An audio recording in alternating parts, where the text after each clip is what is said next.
할렐루야. 복음 편지와 함께하는 매일 아침 묵상 시간입니다. 오늘 하루도 하나님의 말씀으로 시작하는 우리 모든 성도님들에게 하나님의 큰 은혜와 사랑이 넘치기를 간절히 소원합니다. 오늘 하루를 살아갈 때 하나님 주시는 말씀에 그 성취의 증거가 있다면 여러분은 증인입니다. 오늘 말씀은 마태복음 11장 28절의 말씀입니다. 정신 문제에 대한 말씀을 나누길 소원합니다. 수고하고 무거운 짐진 자들아 다 내게로 오라. 내가 너희를 쉬게 하리라. 아멘. 하나님을 떠난 인간의 세 번째 문제입니다. 바로 정신 문제입니다. 정신 문제는 마귀에게 정신과 마음과 생각이 눌린 상태입니다. 사도행전 10장 38절 말씀에 하나님이 나사렛 예수에게 성령과 능력을 기름 붓듯 하셨으며 저가 두루 다니시며 착한 일을 행하시고 마귀에게 눌린 모든 자를 고치셨으니 이는 하나님이 함께 하셨습니다.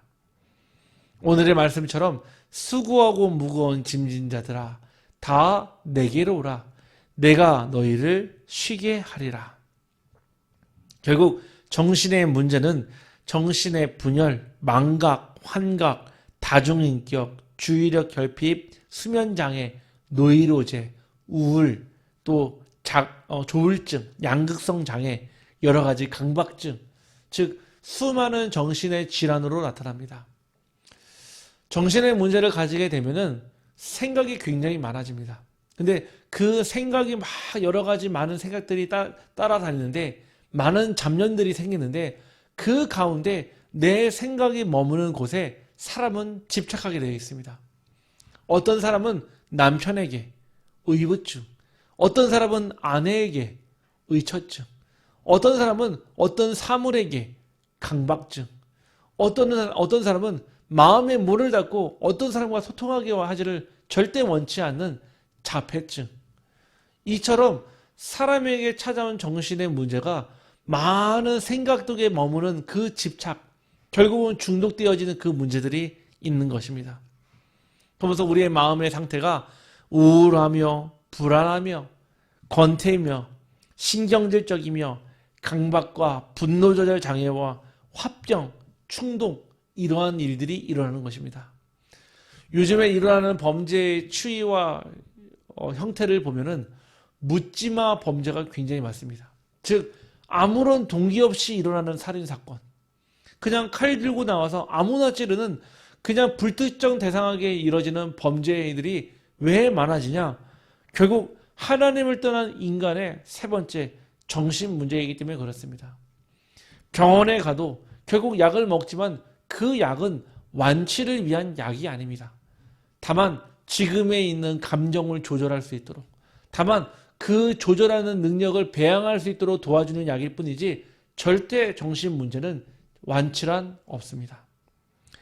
그래서 생각이 늘 조급하며 복잡하며 혼란하며 무엇인가 집착하며 절망 가운데 옛 과거의 상처의 트라우마에 사로잡혀 있습니다. 즉 정신 문제는 하나님의 형상이 일그러진 상태입니다. 하나님께서는 하나님의 형상으로 인간을 분명히 창조하셨습니다. 하나님의 형상은 완전한 존재입니다. 하나님과 함께하는 인간은 완벽한 존재입니다. 그래서 완전한 하나님과 하나님의 형상인 인간이 완벽한 존재로 만들어진 것은 결국 하나님의 의지이자 뜻인 것입니다. 하나님의 창조하신 원래 인간은 모든 축복을 받은 존재입니다. 창세기 1장 28절 말씀에 하나님이 그들에게 복을 주시며 하나님이 그들에게 이르시되 생육하고 번성하여 땅에 충만하라. 땅을 정복하라.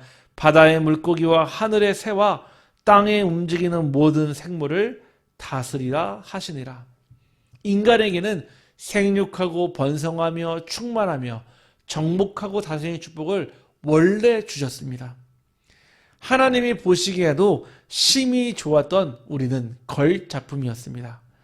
창세기 1장 31절 말씀에 하나님이 그 지으신 모든 것을 보시니 보시기에 심히 좋았더라. 저녁이 되고 아침이 되니 이는 여섯째 날이니라. 그러나 창세기 3장 이후부터 하나님을 떠난 그 인간의 불순종의 문제로부터 모든 문제가 생기기 시작했습니다. 하나님을 떠난 인간은 짐승 수준의 비참한 상태가 되었습니다. 짐승과 같다, 이 뜻은 결국 육신적인 존재, 세상적인 존재, 땅의 존재가 되었다는 뜻입니다. 사람이 죽고 난 뒤에 대부분의 많은 사람들은 아무것도 없는 공허한 상태라고 얘기합니다. 또는 어떤 종교, 불교에서는 사람이 죽고 나면은 그의 죄의 가업에 따라서 다시 사람으로 태어나냐, 아니면 미물로 태어나느냐, 그 얘기합니다. 그래서 절대로 불교에서는 살생을 저지르지 않습니다. 왜냐? 누군가의 목숨이었고 누군가 환생할 수 있기 때문에 그렇게 얘기를 합니다. 우리에게 있어서 하나님의 말씀은 결국은 하나님과 함께하는 인간이 하나님과 함께할 때 짐승 수준에서 벗어날 수 있는 것입니다. 무엇을 먹을까? 무엇을 마실까? 무엇을 입을까? 혹시나 우리의 생각 속에 끊임없이 육신적이고 세상적이고 땅의 생각이 가득하다면 우리는 하나님의 말씀 속으로 빨리 들어와야 되겠습니다. 인생의 무거운 짐을 어떻게 해결할 수 있을까요? 끝이 보이지 않는 인생의 무거운 짐을 하나님께, 주님께 맡겨보기를 소원합니다. 가장 먼저 예수 그리스도가 내 인생의 주인이 되어야 합니다. 고린도전서 8장 5절에서 6절 말씀에 비록 하늘에나 땅에나 신이라 칭하는 자가 있어 많은 신과 많은 주가 있으나 그러나 우리에게는 한 하나님 곧 아버지가 계시니 만물이 그에게서 났고 우리도 그를 위하여 있고 또한 한 주 예수 그리스도께서 계시니 만물이 그로 말미암고 우리도 그로 말미암아 있느니라. 우리가 우리의 주인인 예수 그리스도를 내 인생의 주인으로 바꿔야 되며 그런 다음에 우리의 삶을 주님께 맡겨야 되는 것입니다. 주님께 우리의 삶을 맡기면 세밀하게 우리의 삶을 돌보십니다. 베드로전서 5장 7절 말씀에 너희 염려를 다 주께 맡겨라. 이는 그가 너희를 돌보심이라.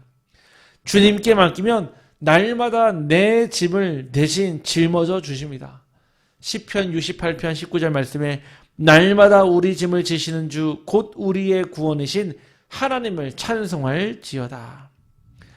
이때부터 우리의 정신과 마음과 생각의 짐 보따리가 가벼워지는 것입니다. 예수님께서 우리를 찾아오신 이유는 우리 인생에 해결할 수 없는 그 수고하고 무거운 짐을 내려놓기를 소원합니다. 나이가 들면 들수록 우리가 할 수 있는 것보다 할 수 없는 것이 더 많아집니다. 또 내가 알고 있는 것보다 내가 모르는 것이 더 많아집니다. 우리가 정말 그리스도를 나의 주인 삼고 내 인생에 수고하고 모든 무거운 짐을 하나님께 맡겨드릴 때 우리는 더욱더 하나님 주시는 기쁨과 감사와 가벼운 삶을 살 줄 확신합니다. 우리가 감사할 때 정신적인 고통에서 벗어납니다. 먼저 구원받은 사실에 감사를 시작해야 됩니다. 한번 우리 성도님들 생각해 보시길 바랍니다. 내가 구원받기 전에 어땠는지, 구원받고 난 이후에 우리의 삶이 어떻게 변했는지 우리 자신은, 우리의 가족들은, 우리의 친구들은 알지 않습니까? 내가 예전에는 하나님 모르고 내 마음대로 살았거든요. 내 마음대로 먹고 마시고 즐기고 모든 것을 나의 중심으로 살았는데 하나님 만나고 나서 우리의 모든 것이 다 변했습니다. 이제는 하나님의 말씀에 엎드리는 자, 이제는 하나님의 말씀으로 기준 삼고 그 말씀에 의지하여 내 인생의 그물을 내리는 자가 되었습니다. 우리 빛의 교회 우리 모든 성도님들은 하나님의 말씀을 기준 삼아 이제는 하나님께서 주시는 상대적 감사가 아닌 절대적 감사를 회복하기를 간절히 소원합니다. 어디서나 혹시나 내가 감사할 수 없는 상황이 있을 때 다른 것 말고 나를 구원하신 그 그리스도 하나님 한 분으로 감사할 수 있는 절대적 감사가 회복하기를 소원합니다. 오늘 하루도 우리의 삶을 주장하시며 감사할 수밖에 없는 삶이 되기를 간절히 소원합니다. 하나님 감사합니다. 우리에게 썩어 없어질 상대적 감사가 아닌 날마다 구원자 되시며 절대 되시는 하나님으로 말미암아 구원받게 하셔서 오늘 이 아침에 하나님의 말씀을 들을 수 있는 귀를 허락하심에 감사와 영광을 돌려드립니다. 하나님, 오늘도 하나님의 말씀을 앞세우고 나의 하루를 살기 원하오니 오늘 주여 나의 삶을 받아 주옵소서. 매일 일어나는 일과 만남과 사건 가운데 나와 함께 하신 하나님으로 말미암아 감사하게 하시고 그 구원의 감격과 감사를 가지고 우리의 삶이 더욱더 찬란하게 빛나게 하여 주옵소서. 아무도 가지 않는 곳, 아무도 줄 수 없는 답 이미 내게 주셨사오니 그 현장에 찾아가 버려지고 무너지고 방치된 곳에 나를 보내셨사오니 내가 있는 가정과 내가 있는 직장과 내가 있는 현장에 오직 복음만 말하는 복음의 증인되게 하여 주옵소서. 지금도 살아계시며 나의 하루의 삶의 주인 되시는 우리 구주 예수 그리스도의 이름으로 기도드렸습니다.